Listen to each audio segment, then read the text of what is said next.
विवाहित बेटी को क्यों नहीं रखना चाहिए मायके।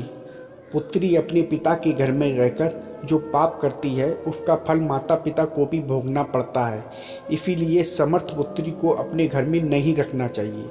जिसके साथ उसका विवाह किया गया हो उसी के घर में उसका पालन पोषण करना उचित है। ससुराल में रहकर भक्ति पूर्वक जो उत्तम गुण वह सीखती है और पति की सेवा करती है उससे कुल की कीर्ति बढ़ती है और पिता भी सुखपूर्वक जीवन व्यतीत करता है। ससुराल में रहकर यदि वह पाप करती है तो उसका फल उसके पति को भोगना पड़ता है।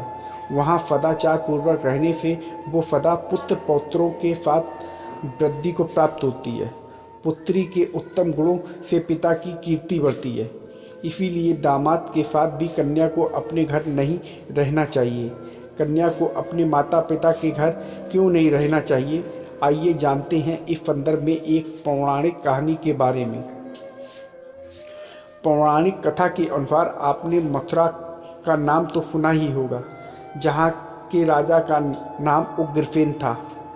वहीं विदर्भ देश का राजा सत्यकेतु था, जिसने अपनी पद्मावती नाम की पुत्री का विवाह मथुरा के राजा उग्रसेन के साथ किया था। इस पद्मावती को पवन रेखा भी कहते हैं। पवन रेखा सभी गुणों में संपन्न थी। राजा उग्रसेन भी पद्मावती के स्नेह और प्रेम से मुग्ध हो चुके थे। उन दोनों के बीच अटूट प्रेम था। एक दिन राजा सत्यकेतु ने अपनी पुत्री से अधिक मोह होने के कारण उसे देखने की इच्छा से मथुरा के राजा अपने दामाद उग्रसेन को सूचना भेजकर अपने यहाँ बुलवा लिया। पद्मावती भी अपने पिता के घर पहुंचकर बहुत खुश हुई।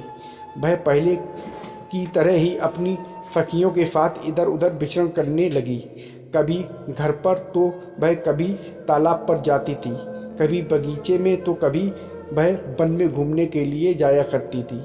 मायके आकर वह फिर से बालिका बन गई। उसके बर्ताव में लाज या संकोच का भाव नहीं रहा। एक दिन पद्मावती अपनी सखियों के साथ एक सुंदर पर्वत पर सैर करने के लिए गई, जिसकी तराई में बहुत सुंदर वन था, जहाँ पर एक सर्वतुभद्र नाम का तालाब था। उस तालाब में वह अपनी सखियों के साथ स्नान करने लगी। उसी दौरान धन के देवता कुबेर का एक सेवक दैत्य, जिसका नाम गोविंद था, जिसे दुर्बलिक असुर भी कहते हैं, वह विमान पर बैठकर आकाश मार्ग से कहीं जा रहा था।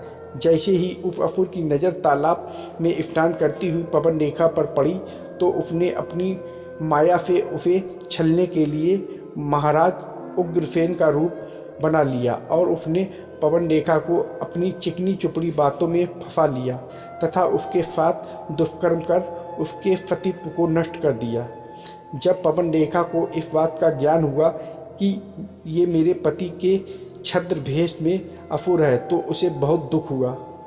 इसके बाद वह असुर कहने लगा कि हे सुंदरी, तुम गृहस्थ धर्म का त्याग करके पति की सेवा छोड़कर यहाँ किस लिए आई हो, और इतने पर भी तुम अपने मुख से कहती हो कि मैं पतिव्रता हूँ। कर्म से तुम पतिव्रता मालूम नहीं पड़ती हो। तुम डर भय और लाज को छोड़कर पर्वत और वनों में मतवाली होकर घूमती फिरती हो, इसलिए तुम पापनी हो। मैंने तुम्हें ये महान दंड देकर तुम्हें सीधी राह पर लगाया है। जिस समय तुम्हारे मन में पिता के घर आने की खुशी थी, उसी समय तुम पति की भावना को छोड़कर उसके ध्यान से मुक्त हो चुकी थी।